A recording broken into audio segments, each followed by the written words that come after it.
সময়ের সাথে সাথে মানুষের পছন্দ, অপছন্দ, চাল-চলন কী করে যে পাল্টে যায় তা সত্যিই বুঝে ওঠা দায়। আমি আজকাল নিজেকে দিয়েই বুঝতে পারছি।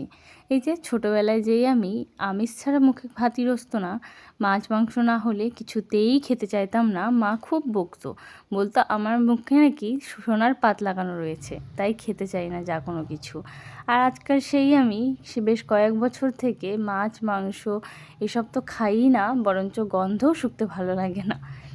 তাই তাই বলছি যে সত্যিই মানুষ পরিবর্তনশীল। যখন তখন মনের পরিবর্তন হয়। আজকাল খুব বেশি গরম পড়েছে আর কিছুই খেতে ভালো লাগছে না। তার জন্যই আম নিয়ে এসেছিলাম, আর আমটাকে শুকনো লঙ্কা, সর্ষা ফোড়ন দিয়ে কিছুক্ষণ ভেজে টেজে নিয়ে অনেকখানি জল দিয়ে দিয়েছিলাম, এবং যখন ভালো মতন জল মেল্ট হয়ে গেছিলো তারপর কিন্তু দিয়ে দিচ্ছি চিনি। তারপর ফোটার অপেক্ষা, ভালো মতন ফুটছিল। আর ফুটলে পরে এটা যে গরমে কী দারুণ খেতে হয় তা আর বলে বোঝানো সম্ভব নয়। আর এদিকে করেছিলাম নিরামিষ তরকারি, একটা সয়াবিন আলুর, একদম হালকা মশলা দিয়ে। যেহেতু ভীষণ গরম তাই হালকা মশলাটা খাওয়াই ভালো।